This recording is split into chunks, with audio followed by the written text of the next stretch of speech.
Good afternoon, everyone. Thank you so much for joining us today for another one of our WESC webinars. My name is Loretta Haney, and I'm a marketing coordinator here at WESC. We are pleased to be joined by Frank Collins today. Frank is the CEO and creative strategist at Danger Dynamite. During this webinar, Frank will be discussing advertising on social media. Thank you, Frank, for joining us today. Please start whenever you are ready.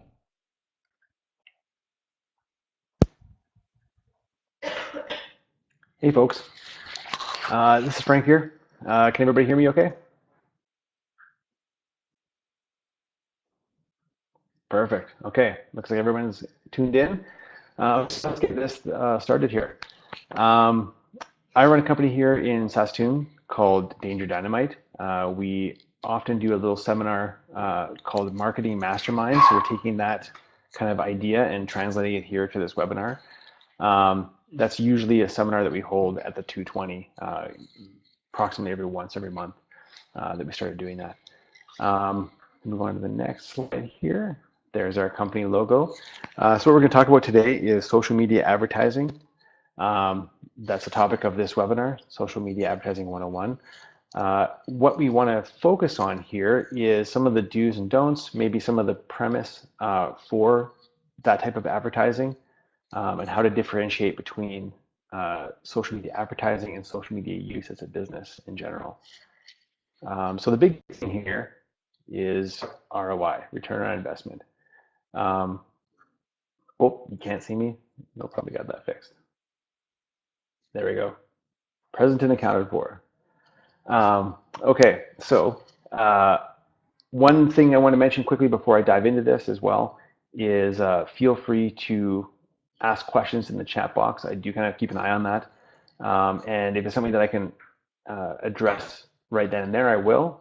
But if it's something that's better addressed later on in the session or at the end, we can do that as well. I'm anticipating this to take about half an hour to 40 minutes to get through, but then we can open up questions and do what I can to answer them for you. So again, return on investment, that's kind of the key to all of this. The key to social advertising is trying to find ways to maximize that return on investment. So you're not spending money on things that you don't need to spend money on. Not throwing money away, if you will, at digital advertising.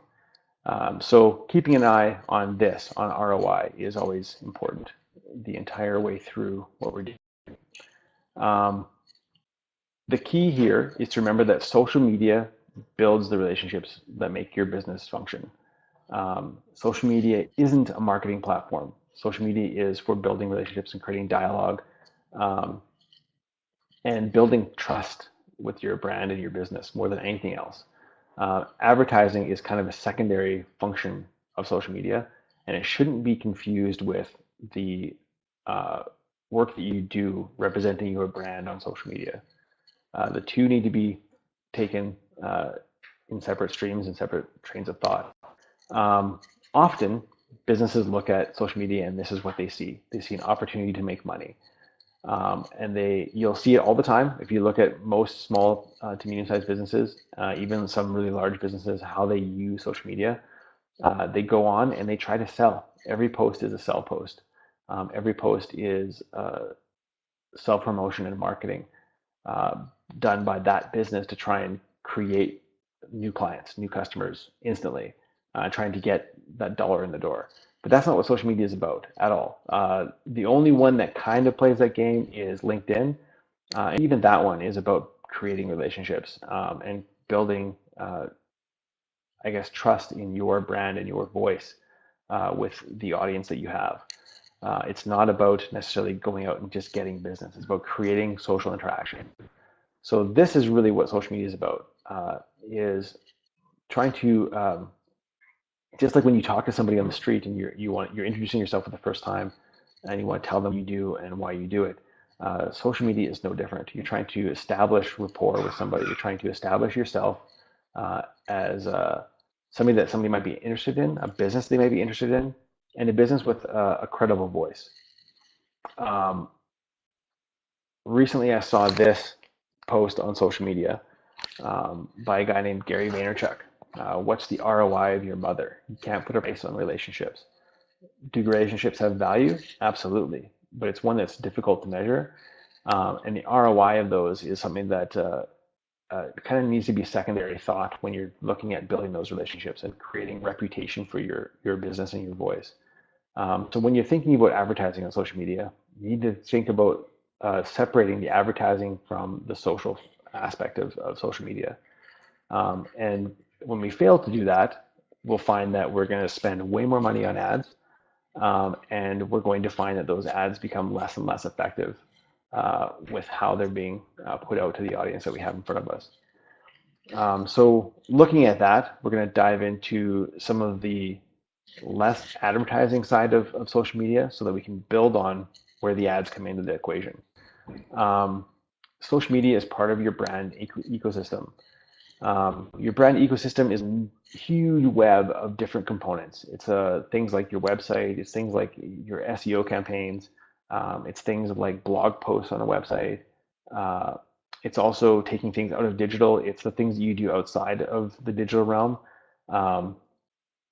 Doing things like running a flyer campaign, if you will, or handing out your business card to somebody. All these different things are part of that ecosystem for your brand. And learning to nurture those is the key to turning your brand into something like this instead of individual components. Looking at just advertising, you can't look at just ads when you're thinking about social. You have to look at all the other pieces that play into that. You need to look at what those ads do. We'll get into that a little bit later on as to when you're running an ad, what's the purpose of it? Where does it go? Why does it do what it does? Why are you spending money to show that to somebody? What is the benefit there? Next slide here. Scroll those up a bit. I know that you guys can all see those slides on the side, so enjoy that little preview teaser for everything. So really what it comes down to with looking at your ecosystem is knowing who it is you're trying to target. Looking at what is my audience? Who are they? What is the kind of person that's going to be paying attention to my product, paying attention to my brand voice? So when we're curating our social feeds, that's part of the equation. You need to be able to speak to the audience that wants to hear you. When curating the types of posts you're going to create, are they generic posts that are going out and supposed to appeal to everybody? Or should they be targeted more to a specific demographic that's likely to want to interact with your product and your brand? The same thing can be used, or the same theory can be applied to things like the ads that you create. The voice or the target market you're communicating to in your social posts likely is the same target market that you're targeting in your ads, or at least part of that demographic. Maybe ads are going to be specific to a certain niche component of your target demographic, but your posts might be as well. They might be looking at a specific category within that large demographic. And then not only knowing who that audience is, but knowing where they are. What social networks are they on? What networks are going to be most effective for your business getting in front of the right target audience for the products or the services that you offer? Knowing that is key to not only having successful social media posts and social media presence in general, but also knowing where to advertise and how to advertise on the networks that you're going to go and focus your efforts on. Some of the big ones that we see very effective advertising happening on is Facebook and Instagram right now. For business-to-business organizations, using LinkedIn is a good option as well. The target demographic, like I said before, shifts greatly from one network to the other. The age demographic, what they're there for, the purpose of being on that network changes from one place to another. And knowing how to use that information is key to successful marketing on those networks. Moving on from talking about social media in general, looking at ads and inbound marketing, which is what ads are, as a fertilizer for your brand recognition is key. We talk about ecosystems and things like that. How do you get people to you? Well, in order to thrive as a business, you have to do some advertising to get people to pay attention to you. Word of mouth is a form of advertising, so it's not one to be overlooked, but it is part of that equation. So when you hear people say, I don't need to advertise, I get business anyways. Well, you're getting business for a reason, and that reason is some form of advertising, be it word of mouth, be it the perceived reputation that people have when they come and see you. No matter how you look at that, it's still advertising, and it still takes time and effort to do that. There's an advertiser that we're all familiar with. This is a game that's been being played for most of the last century, learning how to utilize advertising to create that brand voice, to create brand recognition, to create trust, to create an audience that identifies with who you are, what you do, and why you do it, more importantly than anything else. So what we're doing when we're advertising is trying to get attention, trying to get people to pay attention to us, and recognize what it is that we do. That's the part that we want them to see. But what they want to see is the why we do it. So being able to communicate the why is going to appeal to people on a much deeper level than the what it is that we sell.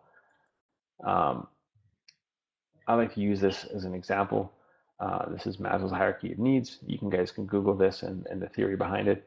But everything that we do in advertising can play to certain pieces of this. The what can appeal to every single layer of this. The why really appeals to the top parts of this pyramid. The self-actualization, the esteem, the love and belonging, things like that. It really appeals to that. It makes people feel like they can identify with you and your brand better when they can understand why you do what you do, instead of just what you do. That's a very easy thing to show people, the what. The why can be a little more difficult to communicate, but it's much more essential in trying to create and cultivate a thriving audience. And also looking at the types of ads that you create is looking at not just how do they appeal to the audience you're saying it to, but what it is that you're asking. Are you asking somebody something like a yes/no answer in a question in your ad, that they have a choice to decide yes or no, I want to interact with this organization, yes or no, I want to buy this product. Perhaps a better approach is to create content that encourages an open-ended dynamic that plays on the social aspect of social media. It's very seldom that we try to engage in a conversation with somebody and we do it using only yes or no questions. We usually want to ask questions that encourage either a question to come back or some type of feedback. Using that same theory to your social marketing helps with getting people away from the I do want that or I don't want that, and instead gets them engaged and asking questions. So when you're creating ad copy, for example, or social posting copy, making it one that creates dialogue. A good example would be making a Christmas post and then asking people what it is that they do that relates to the post that you're doing. Maybe you're talking about decorating a Christmas tree, and this is part of your office tradition at your business. You can ask your audience, what is the holiday tradition at your business, or what do you do with your family for this type of thing, and creates dialogue instead of just getting people into a yes or no sales situation. Something else to go further from that, from the yes and no, is creating an ask in that situation. So you do want people to interact with you. So when you're running an ad, a key thing with an ad is understanding what the purpose is. Do we just want people to see what it is that we're doing today? Is this what the purpose of this specific ad is? And sometimes it is. Sometimes an ad's purpose is just to show your audience what's going on, or you have a piece of great content that you just want to share with everybody and you want them to see it. So you're going to throw ad dollars at it and push that out there into the world. But another thing is grabbing that audience and moving them someplace else, moving them to a website. As an example, it's a common way that ads work, or encouraging them to buy something directly on Facebook, for example, is another way. Register for an event, whatever the case may be. There's a number of different actions that can happen. One thing that we're seeing a ton of effective results from is running ads on Facebook that move into what we call squeeze pages, or in this case, landing pages. I've heard people call them funnels. Number of different terms for this, but a landing page or a squeeze page, what it does is it allows you to focus that yes or no equation, like I was talking about before.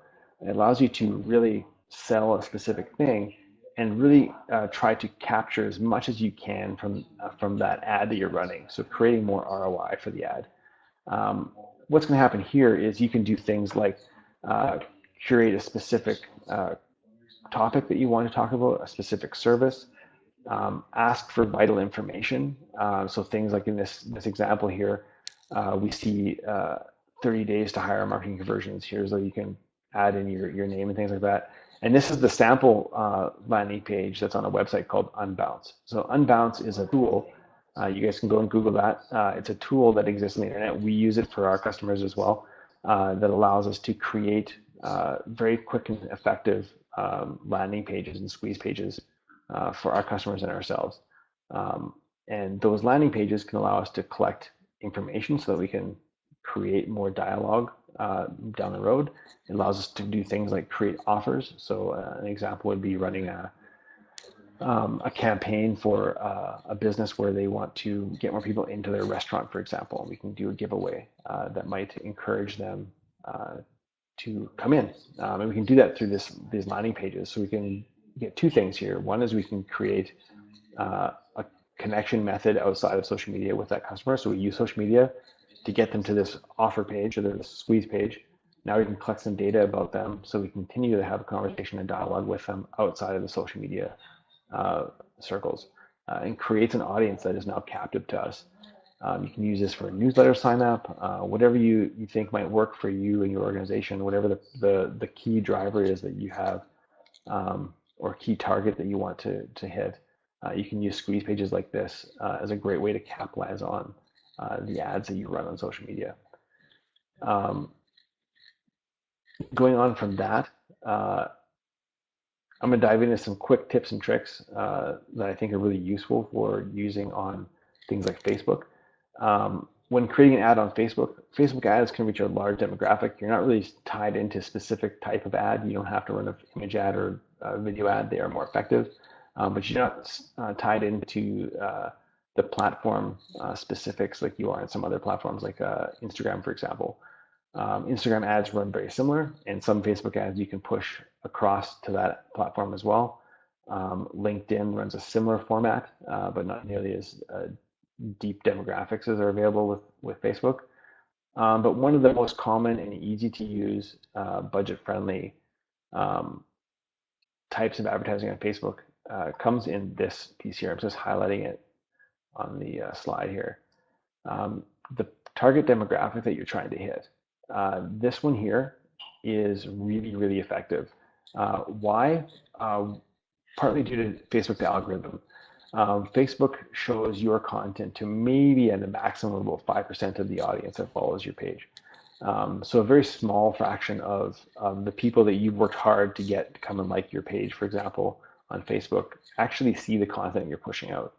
Facebook prefers to give the lion's share of the attention to people and not so much organizations and businesses, for a reason though. The reason being that they want to make money off of you. They want to be able to encourage ad spends. And while that is the case, this type of advertising is actually really effective because it shows, it helps to grow your user base, as well as reach an audience with a really small budget. So you can see here that I've selected in this boosted post, for example. You can do the same thing with a direct ad. This is a boost, but an ad works differently. I'll talk about that in a second. In here, we want to show this boost or this ad to people who like our page and their friends. We can tweak the demographics a little bit more here. You can see the demographics that are being targeted with this ad. What that means is that it's going to show my ad or my boost to people who already like my page and likely are already going to like my content. So their interaction rate will be much, much higher than just a general public, for example, or even specific demographic outside of my current captive audience. These are already people that want to see my content. So when I run an ad geared towards them, they're going to be way more receptive to that. So they're going to like it, maybe they're going to interact with it, they're going to share it, and they're going to uh, boost the effect. I'm going to see a much higher ROI on that than I would with a different demographic. Um, okay, perfect. I can see the Stacy. I saw your message there. So with that audience as well, you're also targeting their friends. So people who are associated with the people that already like your page. Now, I'm not saying that all of our friends and us think the same, but we have things in common. We have reasons that we associate with one another. And if one of our friends likes something, there's fairly good likelihood that we might be interested in that as well. So when we see an ad from a company that we know that our friends like, we're going to be more receptive to that. We're going to be much more likely to stop and take a look at the ad and react to it in a positive light because we can see that we have people in common that also like that ad or that brand. Sorry. So when doing this and showing these ads to people who are like our page and now showing them to our friends, we're actually expanding our audience. We're expanding into another demographic that runs kind of parallel to our already captive audience. And that demographic is also very likely to want to interact with us. So we're going to get way more return on investment on our ad spend targeting those demographics. You can see here, just below where I circled here, we can see the budget spend. So on this ad, I just created a quick little budget spend to show you guys an idea of, or a good return on that investment. So on a $5 ad spend, so very, very minimal. We boost ads usually, or boost posts when we see a reason to. An ad spend between $3 to $5. And you can see that on that ad spend, the target market or the audience that we're going to reach is quite significant. We're going to see like a 730 to 2100 people per day see that ad based on only a $5 spend. That's pretty significant when considering that if you're going to spend the same amount to a demographic outside of that, you're going to see a much smaller number here based on the dollar spend. Similarly, you're also going to get way less ROI on that dollar spend as well. Way less interaction, way less positive interaction, less shares, less good stuff coming from your dollars being spent on that. To further that and to maximize that ROI even further, you'll see down here that this post, the number of likes that it got, the comments, the number of shares and views and things like that that happened on that post on our page, you can actually go into that data and get more ROI for the ad spend that you just created. So a trick that we like to use is, so we've already figured out how to maximize our return on the ad itself with a minimal ad spend. Now we want to take that further and get even more bang for our buck on that same ad spend. So what we can do is you can see this spot right here where it says the number of likes. In the actual post, you can click on that. I use another one of the websites that or the social presences that we manage here as an example. I define one that I hadn't already clicked on so I could show you guys. But you can see here that we can look at the likes on a particular post, and we can see that some of these people like our page, some of them have been invited to our page, and some of them haven't been invited to our page.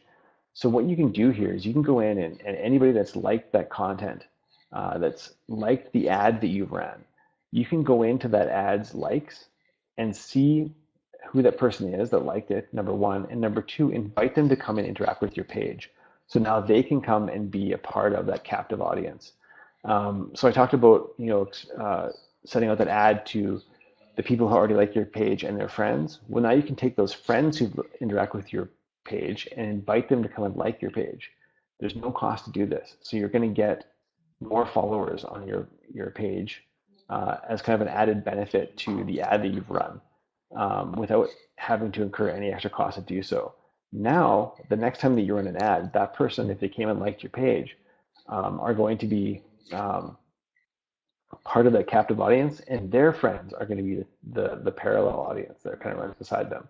So you can continue to grow that, and you can grow your audience quite well with very qualified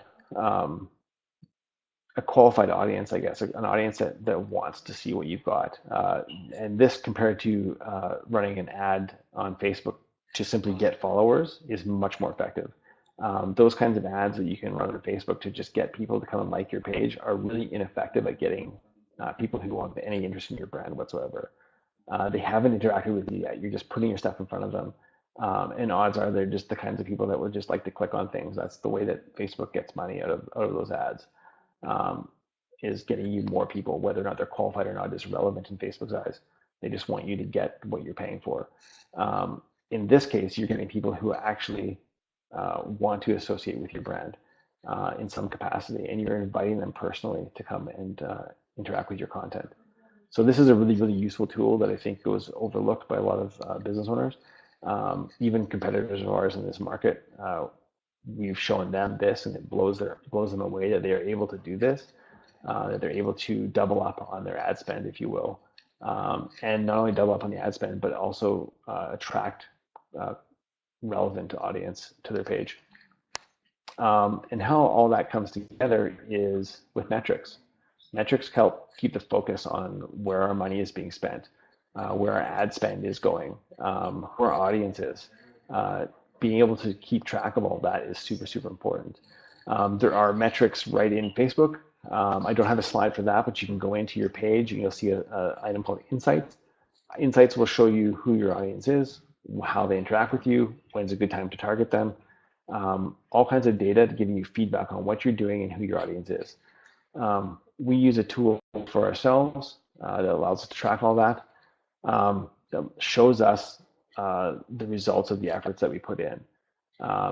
This is the main login to our tool that we use. Shows us a ton of data right out of the gate for relevant content to us. So what do I want to see the results on? I want to see the results on my efforts for SEO, for example. So that's the thing that I have that pops up in my dashboard right away. I want to see what the effectiveness of that is, see what the benefits of the effort is that we're putting forward on that. And we can dive into that and look at specifics. So here's some specifics. I can look at the data behind things like SEO. What is the return on investment there? How much am I getting back from the time and effort that we're putting into the social media, or sorry, the SEO effort that we're doing? We can also go in and look at our results from social media marketing. Here's some of the results from Facebook ads. So what was the results of those ad spends? How much money did we spend? What was the average cost per click or click-through rate? What was of the people that saw our ad, how many of them actually went through and clicked on something? And we can see those results and tweak our content accordingly to try and make sure that we're getting a good return on that investment. I want to see things like an average cost per click of 32 cents.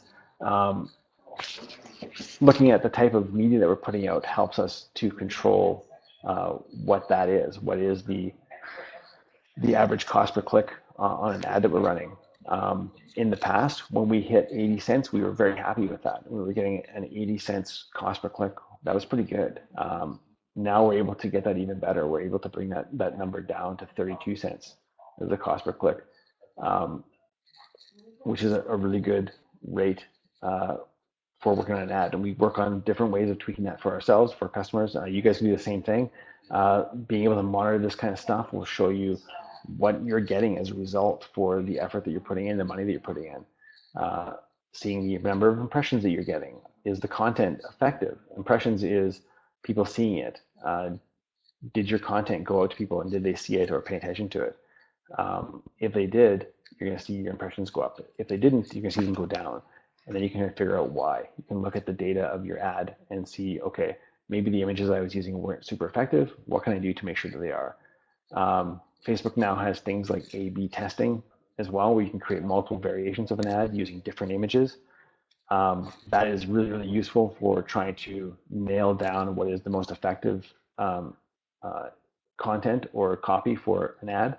Facebook also has an algorithm now that monitors which one was effective and then tailors what's being shown to people based on which ad is most effective. So if you have, let's say, 5 images maybe one image is performing or outperforming the rest of them, is getting a much higher return on investment, Facebook's going to start giving that one more priority.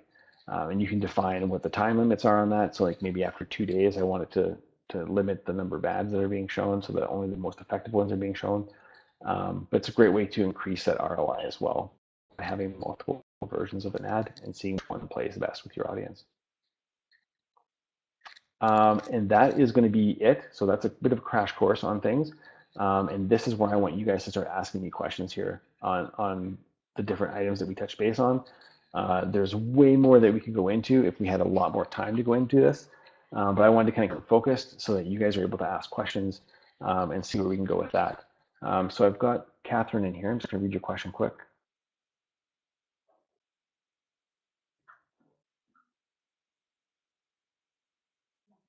Do you recommend using a third-party app or program to create your slideshow or video using the Facebook program? I'm not quite sure what your question is asking there. Do you want to just maybe dive into that a little bit more? A good number of, Aaron, I'm going to answer your question while Catherine is maybe going into hers more, but a good number of posts per week. We say 2 to 4 is usually really good. 2 is kind of a minimum. You want to kind of have at least 2 posts going out every week. 4 is a nice number to try and hit if you have the capacity to do so. But in that range is really good. Anything more than that, it's going to be industry specific. So if you have a business that's functioning on social media all the time and you're trying to update people on what's going on, maybe that's a bit different because you want to have posts that go out regularly. But the average business or the typical business, if you're on social media every day, it might be too much for making posts. However, when you're doing things like stories, both Facebook and Instagram now have the stories function where you can go in there and you can create content multiple times a day, and that's not too much. The more the merrier as far as that goes. You're going to create your narratives in that channel and that method. Whereas putting things in your posts, if you had a post per day, you're kind of getting a little heavy on things. Yeah. For creating your advertising, are you talking about like adding multiple images into like the Facebook slides that they allow you to do in advertising, Catherine? Is that what you're getting at there?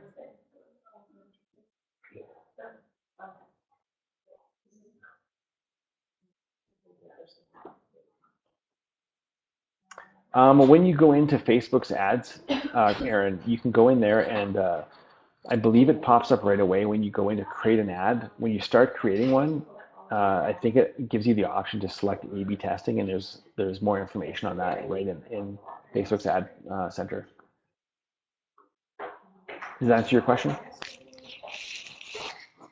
Yeah, no problem at all.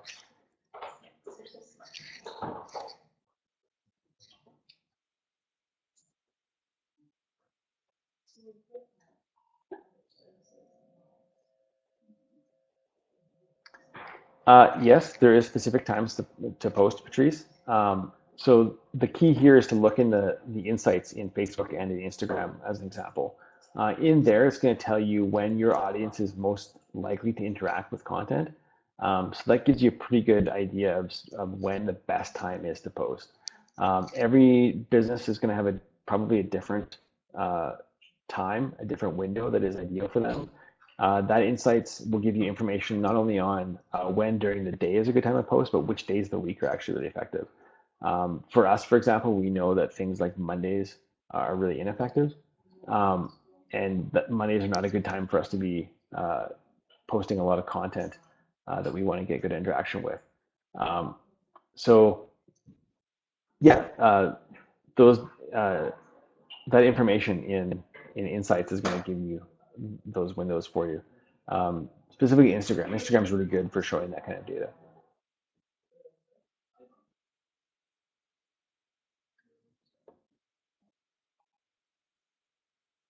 Yeah, no problem at all.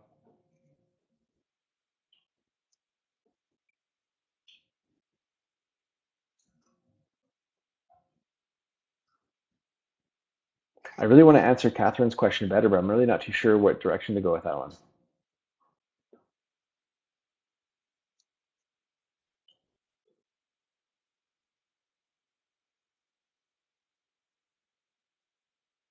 What's the reason that your content is getting denied when using that Filmora? Is it because of audio content or too much text in an ad? Is that what's getting you flagged there, Catherine? Hashtags are really, really important for your general content, Shauna. Not so much ads.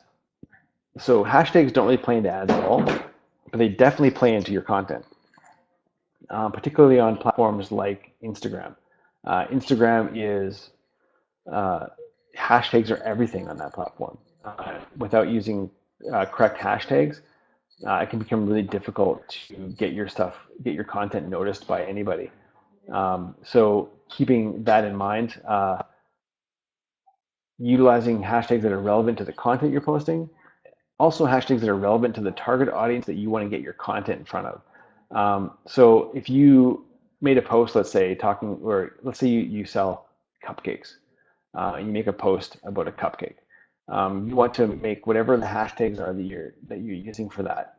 Not only talk about or reference the content of the photograph that you've posted on that network on Instagram, but also hashtags that are relevant to the target market that you want to target. So the people that you want to get that in front of. So oh, I can't think of a good hashtag for a target audience for cupcakes. That's kind of everybody. But for us, we use things like we want to do small business as an example. So we'll do like hashtag small business to go along with the video that we've posted, or hashtag, yeah, definitely hashtag cupcake.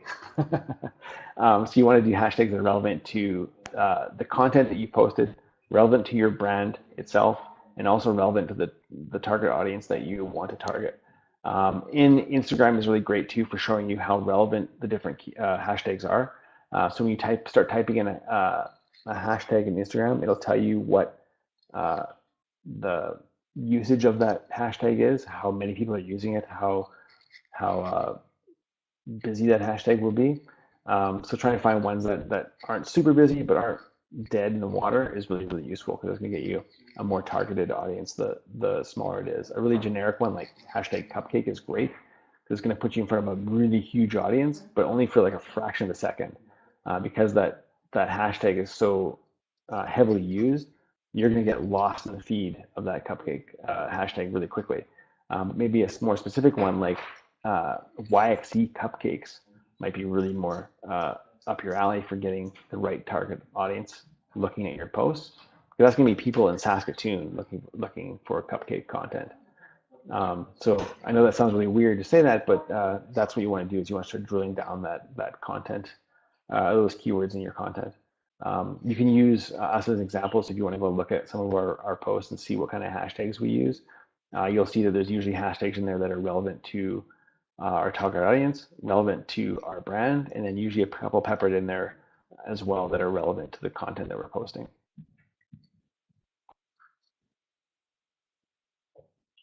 Should each post include a picture or video? Yes, absolutely. You're going to get way more interaction on any post or any ad that contains photographs than you would in one that's just text. People don't want to read stuff, they want to see it.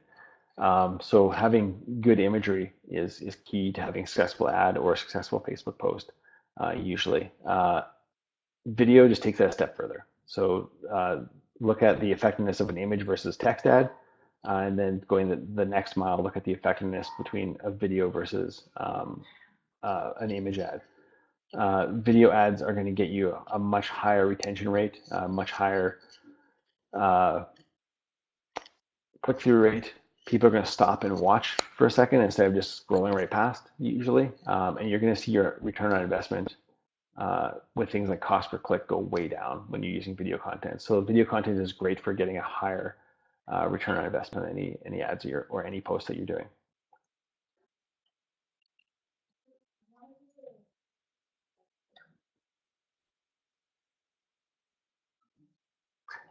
Yeah, Catherine, I'm just reading your thing here. It is a complicated question to ask. We don't use any of those things at all. So we don't use Facebook Creator for creating ads. We don't use any of those montage tools at all. We do everything outside of that in things like Adobe. So we'll create a video in Adobe. and then we'll go in and we'll use things like if we want to make sure that we don't get flagged for using audio that we're not supposed to be using, we'll use things like, sorry, my mind is blanking here, YouTube Audio Library. YouTube Audio Library is great for going and getting music that you can use in a video that's open source or free license, so you can go in and use it and not have to worry about Facebook flagging that so your ad won't play. Things as well, like we want to keep text to a minimum in any ad. So be it a photo ad, there should be a photograph and maybe a logo in there, maybe a word or two. That's it. Like even in a photograph, you want the photograph to be a photograph. You don't want it to be a whole bunch of text over top of a photograph. That just isn't effective on social media. People feel like they're bad when you do that. So just putting out an image is a great way. Maybe you want to sell a specific product or a service, have an image that represents that without any text in it if you can. And then the content of the ad would be where you have your words that you want to say. People will see the image, then they'll go read the words, and now you're going to have an effective ad. Same thing with video. You want a video to be video. You want people to watch it, not read it, right? So you want to go in there and make a little video that conveys the message you want to do without any words being spoken or written if you can. And that's going to force people to want to read the caption and see what this is all about. Why did you post this video that I just watched? That's a much more effective way to get your message out there. And again, like we use Adobe for our content creators for things like video. So that's the method that we use. We don't use the in Facebook editors or creators at all.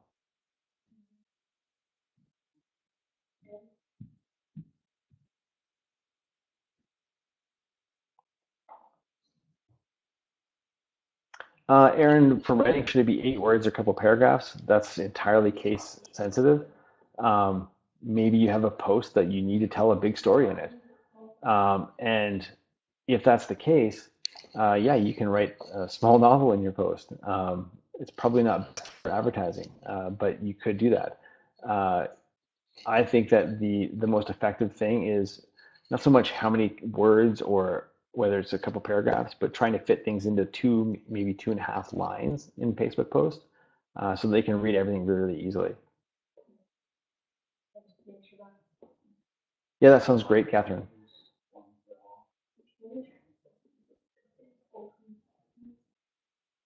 Oh boy, using another company's hashtag. As long as you're doing it in a way that is being nice to them, yes, absolutely, you can do that. It's a way to get yourself noticed by them for sure. But what you don't want to do is water down their marketing efforts and inadvertently upset them. So you need to be very careful about that. But yes, you can definitely do it. So like if somebody were to go in and make a post for us, for example, that was trying to target Danger Dynamite in social media, and they did something like hashtag Danger Dynamite or hashtag Marketing Evolved, which is the one that we use a lot. If somebody did that, it would definitely get our attention. We'd be seeing that right away. So that would be a great way to grab us as an attention. If they did it because it was our competitor trying to like infringe on our market by using our hashtag, that's, I don't want to be territorial or egotistical there, but it would definitely be something that it wouldn't sit well with me. So you're gonna be very tactful as to how you're gonna do that.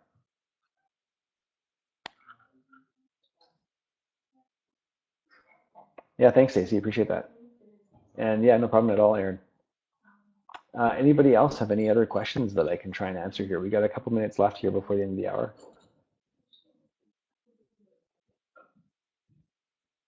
Yeah, exactly. Only in a referral or compliment base would be a great way to do that. Um, Otherwise, you're better off trying to contact them outside of that and not infringing on their brand ecosystem, if you will.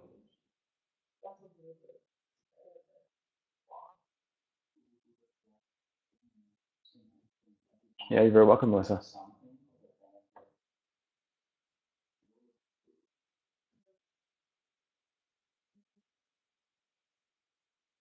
Absolutely, yeah, you're very welcome.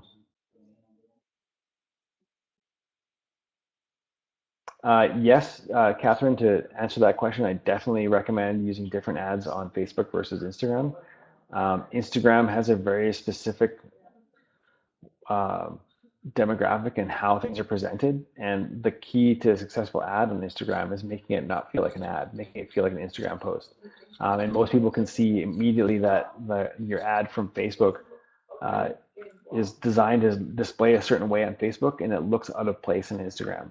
So you're better off creating ads specific to the platform that you're trying to market to, for sure. You're welcome, Cindy and Dorothy.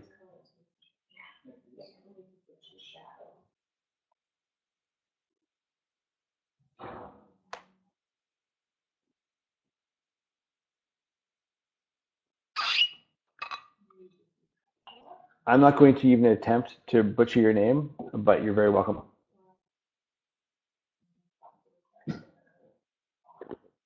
You're welcome, Aaron.